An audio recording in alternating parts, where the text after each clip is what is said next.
Coucou la compagnie! Eh bien voilà, après une semaine un petit peu de déconnexion en vacances en famille, je vous retrouve sur les routes de la Guadeloupe euh, pour vous partager ces quelques mots aujourd'hui. Et aujourd'hui, la thématique vient de me venir à l'idée juste maintenant euh, avec ce que je viens d'expérimenter dans ma balade de l'après-midi. Et donc, notre thématique du jour, bonjour, sera la détermination. Et je vais vous raconter pour l'occasion la petite mésaventure ou aventure qui m'est arrivée là juste maintenant, avant d'enregistrer ces quelques mots. Donc, je suis ici en Guadeloupe, en famille, et j'ai un petit peu pris l'espace de venir me balader un petit peu seule cet après-midi pour découvrir une partie de la Guadeloupe à grande terre et du coup une petite plage, enfin une petite crique un peu cachée qui m'a été recommandée par une personne locale de la Guadeloupe et qui m'a dit tu vas voir c'est vraiment magnifique, c'est un petit peu challenging pour y arriver mais ça vaut le coup. Donc ni une ni deux, elle m'avait évidemment mis l'eau à la bouche. J'avais trop envie de découvrir cet endroit qui est retiré des touristes et des points connus touristiques guadeloupéens, mais qui apparemment naturellement valait le coup. Donc j'arrive déjà pour cette petite aventure. Assez difficile de trouver le spot, le point d'entrée du chemin pour y arriver. Mais néanmoins, je trouve mon chemin et je vois un chemin de randonnée. Et là, je croise un couple de Français qui remontait de la colline parce qu'il fallait descendre la colline pour arriver jusqu'à cette crique et qui me dit faites attention, c'est glissant parce qu'il a plu cet après-midi, c'est glissant avec les racines, voilà, c'est un peu casse-gueule. Et donc je dis bah, ok merci, je vais faire attention, je vais y aller. Et donc je fais attention, je descends et sincèrement oui c'est un peu casse-gueule et glissant. Donc déjà je me dis bon on va pas trop faire la maline ici. Je descends et là je me retrouve en bas, tant bien que mal, à un espèce de carrefour.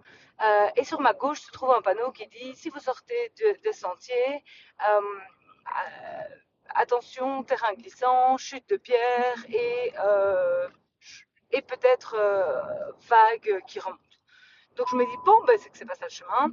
Donc en fait, je remonte en face de moi et en face de moi, en fait, c'est finalement une grande montée pleine de racines tout aussi glissantes que celle que je venais de descendre. Mais je me dis, bon, ben, peut-être qu'en fait, tout compte fait, euh, tout compte fait, ben, ça se trouve là en haut, le point de vue, la petite crique et tout le touti. Donc, je remonte toute une flopée de racines, super glissantes, mais bon, rien de grave, et euh, je me retrouve du coup de nouveau en haut sur le chemin correct, et je marche et je marche et je marche, et en fait, je vois rien. Je suis entre les arbres, et tout d'un coup, je me dis, c'est juste pas possible, c'est beaucoup trop loin. Et je vois qu'en fait, je suis complètement partie dans l'autre direction et que je suis pas du tout sur le bon, quoi. Donc, je me dis, c'est pas grave, tant pis, peut-être que je vais quand même voir quelque chose de beau. En fait, je n'ai littéralement rien vu de beau. Euh, et bon, il fait quand même 28 degrés ici, un climat assez humide, donc je commence quand même assez fort à transpirer. Et en fait, je me retrouve après une demi-heure de marche de nouveau sur la nationale, sur la voie fréquentée. Et ben, j'ai rien vu en fait. J'ai littéralement rien vu. Donc je me retrouve quand même un peu frustrée, quoi.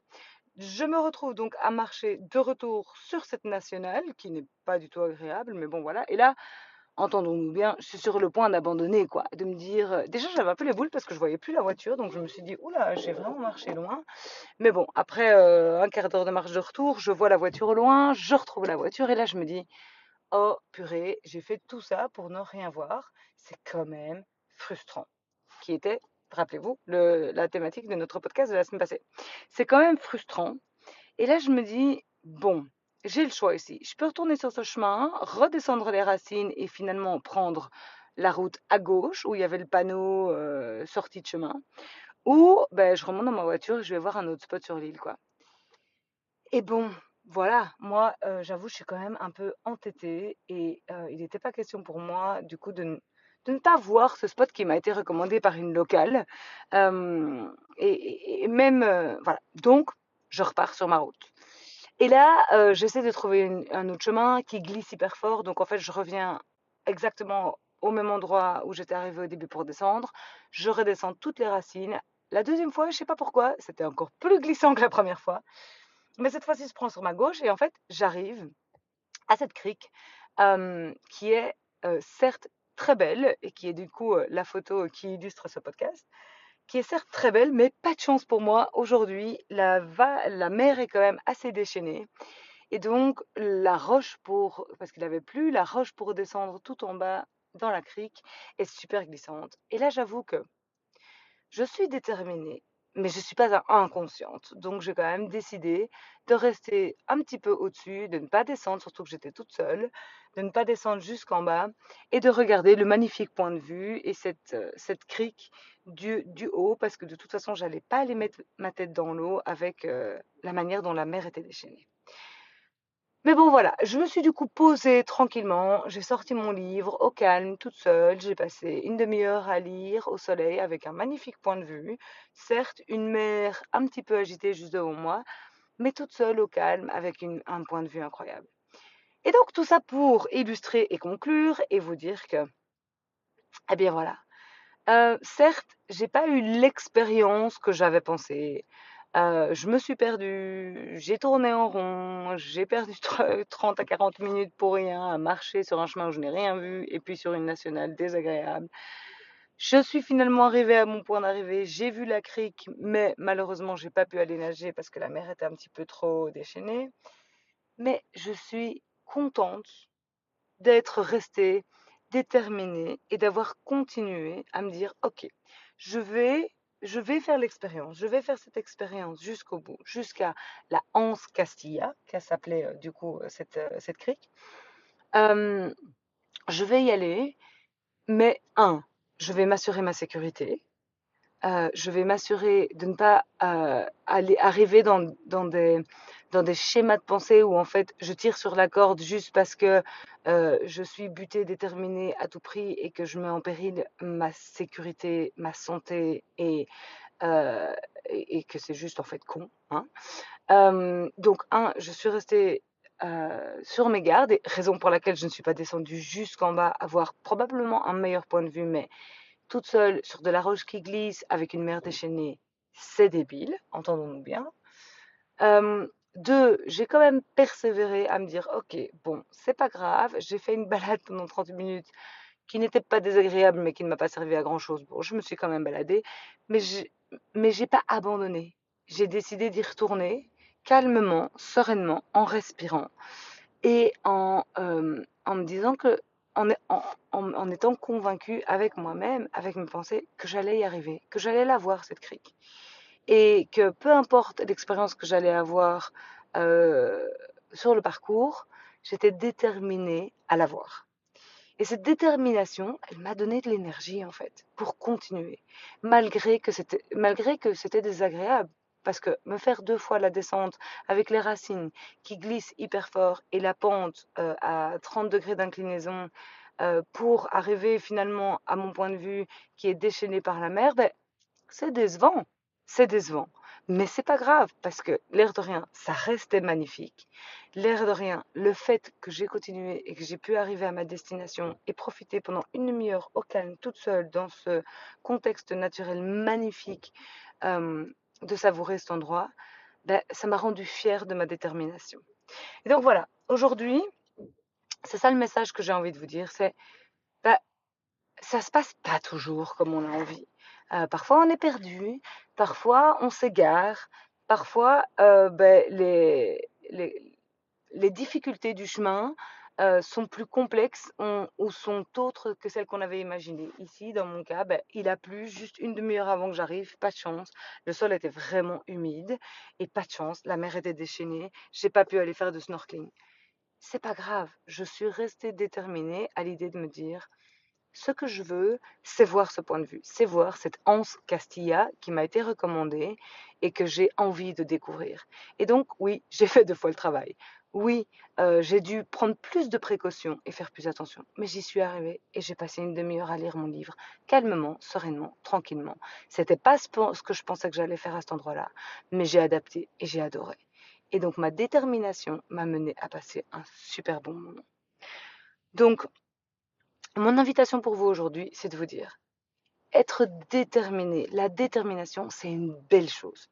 Mais, comme je vous ai dit, déterminé, c'est pas obstiné, buté et inconscient. Donc, le premier conseil que je peux vous donner, c'est bien d'être déterminé, mais tout en étant conscient des dangers, tout en étant conscient des risques et en prenant soin de soi. Si vous foncez tête baissée et que vous vous crevez sur le chemin et que vous vous exténuez, ça sert à rien. Votre détermination, elle va vous épuiser. Et deux, eh bien, la détermination, elle vous amène parfois là où vous vouliez, c'est-à-dire moi, elle m'a amené à Anse Castilla, mais pas au résultat que vous avez imaginé. Et donc, moi, le résultat que j'avais imaginé, c'est que j'allais pouvoir aller faire du snorkeling dans une eau bleue azur. Pas de chance. Aujourd'hui, c'était pas le cas. Mais finalement, ma détermination, elle m'a mené à un autre résultat qui est tout aussi beau, c'est-à-dire que j'ai passé une demi-heure à lire dans un endroit magnifique. Et donc, je suis fière de me dire que cette détermination, c'est une force. Et je vous encourage à garder cette détermination, à la nourrir, à la faire grandir, parce qu'elle va vous mener à des résultats, à des endroits, à des réalisations que vous aviez probablement pas imaginées au début, au préalable. Et donc, continuez, nourrissez cette détermination, c'est beau. Nourrissez-la tout en étant équilibré et balancé dans la réalisation de votre détermination. C'est-à-dire que détermination, c'est pas obstination, c'est pas insécurité, c'est pas à tout prix. Donc voilà, mon message aujourd'hui, et pour clôturer nos quelques mots aujourd'hui, c'est de vous dire, soyez déterminés, c'est une très belle chose. Mais soyez déterminés d'une manière qui vous nourrit, qui vous grandit et qui vous fait avancer. Et donc voilà, tout ça pour vous dire, moi, aujourd'hui, Anse Castilla, j'ai pu la découvrir d'une manière déterminée, puisque j'ai dû faire 2 fois le travail, j'ai fait 2 fois l'expérience, et j'en suis ravie. Et maintenant, je suis revenue pour aller découvrir d'autres endroits de la Guadeloupe, pour venir vous partager ce message que j'ai vécu, cette inspiration que ça m'a donné de vous enregistrer ce podcast et de vous partager ces quelques réflexions en direct depuis la Guadeloupe. Donc voilà, j'espère que ça résonne en vous et que ça vous inspire peut-être à continuer à être déterminé dans vos projets, dans vos envies, dans vos désirs, dans vos aspirations et à aller plus loin. Parce que c'est tout ce que je vous invite, enfin, c'est tout ce que je désire pour vous. C'est de nourrir cette détermination quand vous en avez besoin. Parce qu'à un moment donné, parfois, on en a tous besoin de venir mettre le bouton on sur la détermination parce qu'on se dit on a envie d'abandonner, on a envie de dire ben, tant pis. Moi, si j'étais remontée dans ma voiture et que j'avais abandonné, j'aurais été déçue de ne pas voir cette crique, de ne pas découvrir Anse Castilla. Aujourd'hui, je suis hyper ravie de l'avoir vue, je suis hyper ravie d'avoir été déterminée, ça me donne de l'énergie de me dire waouh Aurore, parce que tu es déterminée, tu as pu aller jusqu'au bout des choses et c'est une très belle chose. Donc voilà, je vous laisse sur ces quelques mots. On s'entend très bientôt pour un prochain épisode. Et en attendant, ben moi, je continue à découvrir les routes de la Guadeloupe et peut-être à être inspirée pour un autre podcast que je vous enregistrerai avant de retourner en Belgique. Je vous fais plein de gros bisous et à très vite pour de nouvelles aventures. Ciao, ciao, ciao!